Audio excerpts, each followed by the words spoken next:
Hey guys, welcome back to Home Built, and today I'm going to get some primer on the body.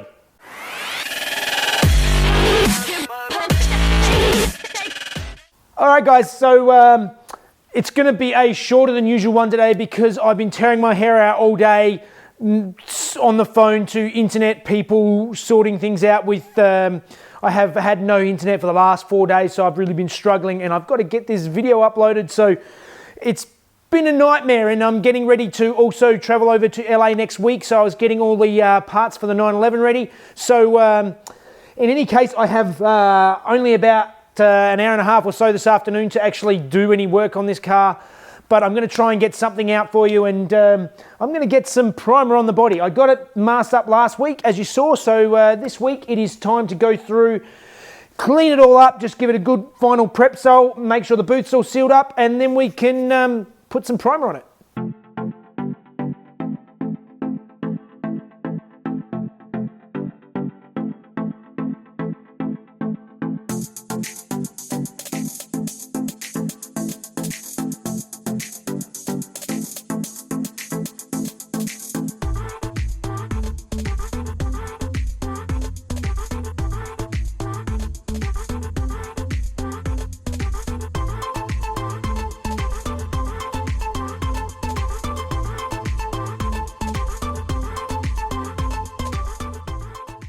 Alright guys, like last time, it's time again to open up the primer. I'm going to hit the whole thing with a coat of epoxy primer first, like I did on the other panels, just to sort of give a bit of better adhesion. This Euro primer will go over the bare metal, but the epoxy is a better is a better base first to just sort of establish it.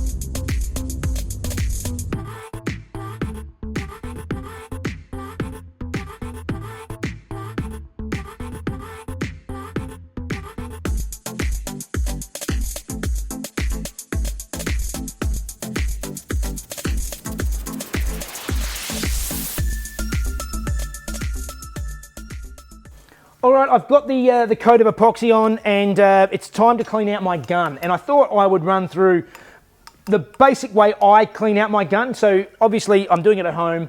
I don't have an endless supply of thinners and stuff. I don't want to just waste it. And I don't have a gun cleaning cabinet or anything like that. So the way I found it easiest to clean out my gun is I sort of follow a basic principle. So first thing is get rid of the excess paint out of the gun, and always, whenever you take the lid off, always wipe the top around the edge of the cup, because if you have a little bit of dribble over the edge and then you put it on, you put the cap back on, you end up getting paint that drips down the side. It can drip onto your work and it ruins the seal, and you get paint all through the edge of the lid, and it's a real pain to get out.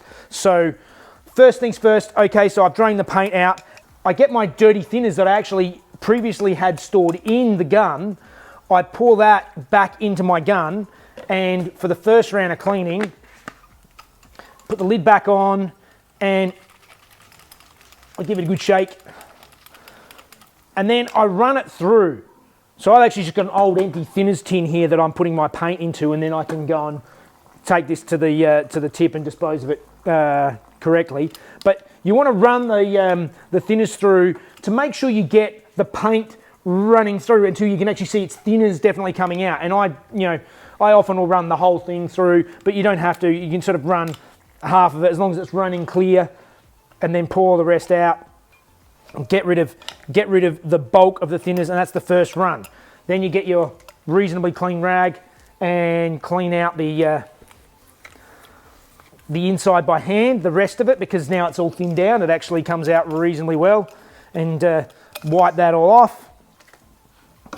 Make sure you clean out the top of the lid as well and get rid of that.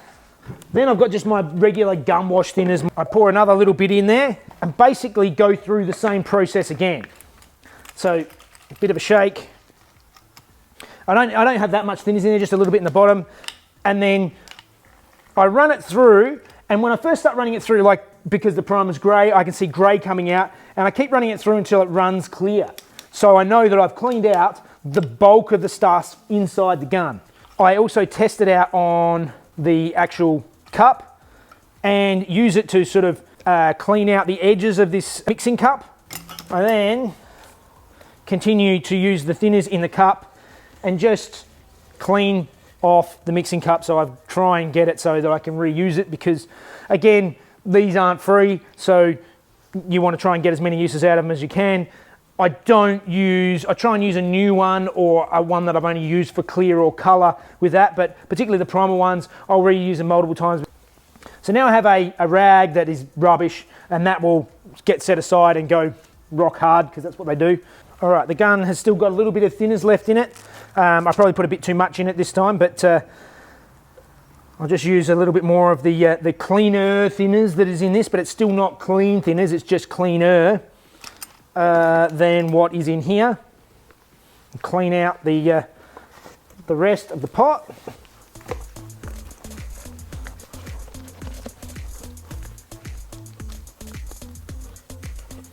Okay, so there is a mixing cup that is reasonably clean and definitely good enough to use again for some more primer. So that one's done, and now what I do is I'll save the last of this. So now for the final time, so third and final lot of thinners into the gun. And as I said, there's only a small amount in the bottom of the gun here, but I use the last little bit of thinners to spray it. Make sure it flows through, so it flows through clear. Spray a little bit on the lid, so I make sure the lid is nice and clean and clear, and there's no paint build up around the lip, because I always want to try and keep a nice clean lid. And this is the other hard thing, is you always have to make sure you do this thoroughly, particularly with two-pack type paints. You have to do this before you pack up for the evening. You cannot leave it until the next day, because it will set inside the gun and it'll be like jelly in the gun, and it's just a nightmare. So don't do that. So I then go ahead and take the tip off of the gun, and I'll just give that a quick wipe down and get rid of the bulk of the mess off of it. But the tip and the collar, I just take that off of the gun. This is where my microphone battery went flat, but just make sure you clean off the tip and the collar nicely, and then stick that as well as the lid off of the cap into the gun with the thinners in it, and leave it sitting like that. And I just leave them soaking in there until I'm ready to use it next time. And the final thing I do is I just spray a little bit more of the thinners out onto a clean rag, and then just wipe the outside of the gun over lightly, so it's all nice and clean and ready to go. So that's basically my my quick ghetto way of gun cleaning. It's not the most thorough cleaning. I mean, you can strip the whole thing down and do the entire gun properly, but that is my on-the-fly gun cleaning method that I've used for many years, and stops the guns from clogging up, keeps them clean, and doesn't use a mountain of thinners. In any case, that is it for now, so I think that's time for Fun Facts with Mrs. Jeff.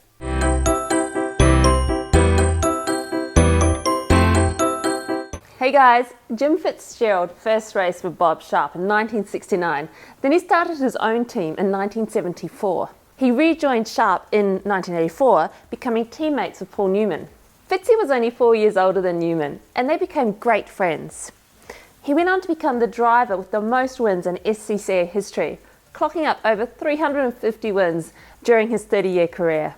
Tragically, on the third lap of the final race of the GT1 season, Fitzy crashed his 300ZX into a concrete barrier, and he lost his life. He was only 65. A memorial stands till this day at Road Atlanta, where he was an instructor. Okay guys, well this week we've got another episode of Mail Time, and I have a letter here from I don't know where, but it does say United States postage, so Let's have a look. Hi Jeff, stumbled on your channel after a link was posted on Jalopnik and been following ever since. I'm a military and federal firefighter as well. Your willingness to learn and patience is way more than I have, but it's given me drive to finish my 83 280ZX, 84 300ZX 50th anniversary edition project cars I bought.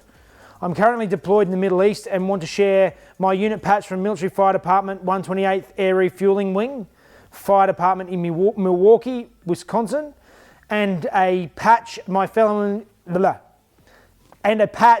airmen shared with us from the UAE. The badger is our state animal and logo for the university here. Thanks for letting us share it with you, Tyrell Middlestat. So thanks heaps, Tyrell. And these are some really cool stickers he sent through. This is the sort of thing that I love. Like just doesn't have to be car related, just stuff from wherever you're from. So these are going to take pride of place up on the sticker wall. So as I said, if you want to send anything to me, it doesn't have to be car related, just something from your part of the world would be fantastic. Just seeing where we're all watching from, and I'm just glad that you guys are watching my tinkering my garage. So if you want to send anything to me, send it to Home Built by Jeff, PO Box 1520 Bowral, New South Wales 2576 Australia. All right guys, sorry that's a very short one, just not enough time today. But as I said, I am going to LA next week, so there won't be a Datsun video, but I'm going to be trying to do Porsche engine videos every day of the week. So there should be 5 videos, daily videos next week on the engine build. It should be great and really interesting stuff. I'm also doing a meetup over there. I'm planning a meetup on the Friday night, probably somewhere in the sort of Newport, Costa Mesa area, for any guys interested, and or women. Potentially guys and girls. Guys is it not a gender specific term? And also planning on trying to do a bit of a drive maybe on Saturday morning. That's still to be determined, but keep your ears open for that. But in any case, thank you very much for watching. Please like and subscribe and all that good stuff, and buy some shirts, hoodies and stuff to help out the channel. And you can follow me on Facebook and Instagram. Guys. See you guys. Right, okay. Don't put that in. I've got here. No, you've got good vision. Okay.